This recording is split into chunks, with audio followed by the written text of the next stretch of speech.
I'll mention here my secret agenda in being here, and that is I would really like us to see us hold filmmakers accountable for their interpretations.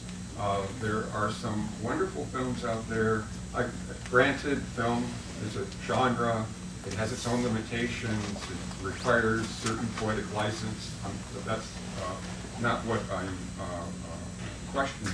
What I'm questioning is when I see a film that presumably is about a historical person or on a historical event, and I have no idea where they're getting their information from.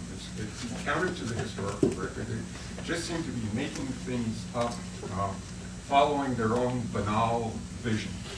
And it's so much less interesting than the historical record.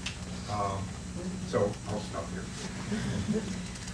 But let me just say briefly then, as the only person who has not done any fiction, that I study Sergei Eisenstein, and he wrote a great deal about what he thought about history and what he thought about his responsibility to history was.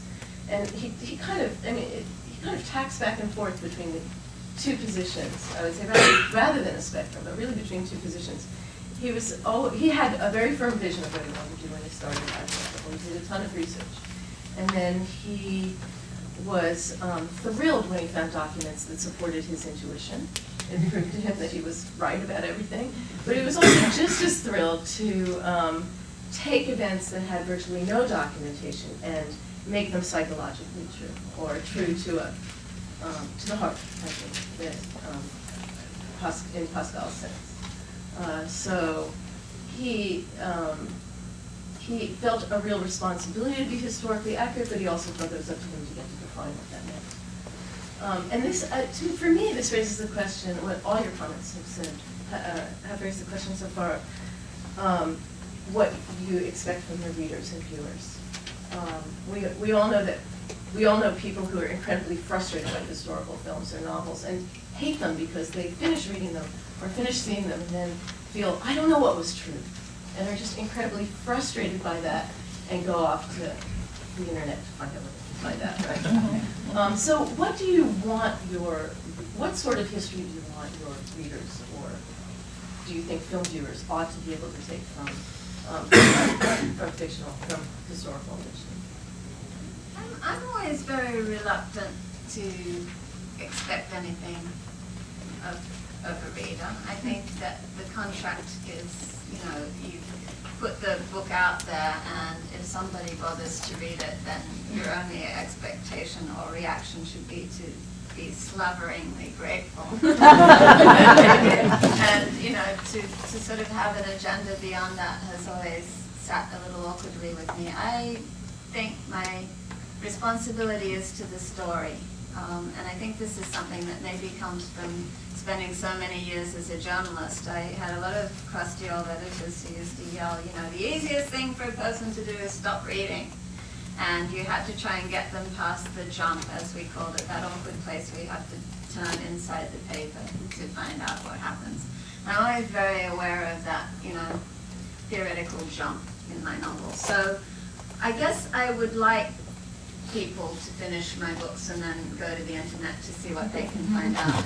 I think of myself as the gateway drug to history in a way, that they will find it as engaging as I do to interrogate the past and to try and imagine what would that have been like.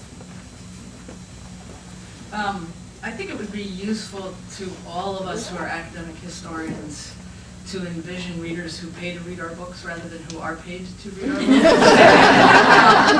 And that crossing the boundary was part of thinking about what that was like. I'll just share two anecdotes of talking with readers about Blind Spot and the different ways they were satisfying. When we did events on the book, we got a lot of readers who are not you, who said things like, well, there wasn't slavery in the North, right? Or people had sex in the 18th century? And those were gratifying questions because we had answers where we could say, yes, indeed, that's how they had all those children. and here's what we know about this, but here's what we don't know, and where you could go next. In some ways, a more satisfying reaction was from a friend of Jill's who had finished the novel. I think she was reading it in manuscript. Had finished the novel in July, picture a sweltering day in Boston, and had finished it on the subway. And the novel ends in a snowstorm. And she told us that she came up out of the subway and it was 90 degrees and she was shocked because the novel's in Boston and she was in a snowstorm. That's what I want from my reader, is to be held in the palm of our hands like that. And just tacking back to something Peter said about authority, I experienced the authority of the novelist as dictatorial compared to the authority of the historian in a postmodern age. I feel that, I don't know whether this is a generational thing, a gendered thing, a place that historical study has gotten to. I feel we cringe before our material constantly. We go to I guarantee you have heard some paper at this conference wherein the historian tells you more about what they don't know than what they do. I didn't feel that was the novelist's mission. I mean, even if a novel is about pregnancies of doubt, you're moving them, you own them, body and soul. And that taking that authority and thinking about ways to inhabit that authority for a reader seemed an important piece of the author's expectation, and I wish we did it more as historians, because we always know a fact more than our reader, and an ocean more than our reader, and a network of seas more than our reader, and I've had enough of the cringing, and there was something about writing a novel that did that. So that sounds to me as though you're suggesting that the cringing is on the part of historians before the factual material. Am I right? Because I feel I cringe before, even now, historians. Well, no, because the man behind the curtain is here. Because the great struggle and the great anxiety, and this is true in any fiction, but I think particularly historical fiction, is somebody to look at it and go, oh, on page 44, that's wrong, and I cannot believe the rest of the novel because you got that wrong. Now, I have a feel for what my average general educated reader might be able to sort of put their finger on. I do not have a great feel for what an expert audience might be able to put their finger on. So, the Eisenstein thing you were mentioning is really interesting. So the idea of wanting to be faithful to the known facts. I think, we have some sympathy with that. But then you mentioned in places where the facts were not as well known, where there are gaps in the historical record, to go back to a point that Don was making. I'm always interested in there's little gaps in the historical record. And that seems like a space where fiction, speculation can flow into that space. I originally have a science background of all things, so I have to think of those as kind of thought.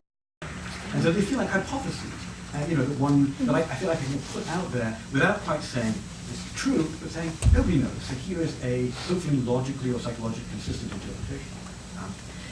The danger is always, though, as we follow the story, what if the story takes us into a place that is not factually supportable, and in fact that is factually refutable? The anecdote I often use, this also speaks to issues of sources, I suppose, and speaks to, in fact, the use of sources by a non-rigorous academic, in a sense, almost an amateur, I think in certain ways. My novel, The Welsh Girl, concerns German prisoners of war camp in Wales at the end of the Second World War. So I was interested in German prisoners in Wales in that period. Because the most famous German prisoner in Wales in this period is Rudolf Hess. Interesting. I thought I would work Rudolf Hess in this territory. And doing a little online research about Hess and Wales, I came across a contemporary newspaper account from the latter part of the Second World War, in which a local Welshman is saying, oh yes, that Rudolf Hess, he's held in prison. It's not really a Welsh accent or anything. In his prison down the road. And it's funny because his father was married to my sister. And it's a contemporary newspaper account. There's a photograph of the Hess of Elizabeth Hess. The idea being that Hess's father had lived and worked in Wales, had married a Welshwoman who died within a year before Hess's father returned to Germany, and then remarried and fathered Rudolf Hess, amongst them. And that's a great moment for me as a researcher, right? It's a moment in which the facts, the historical record, is literally an inspiration. You know, I couldn't have chosen that or written that for myself. Perfect, perfect. And I found the gravestone, found the village, found the church, went there, great moment.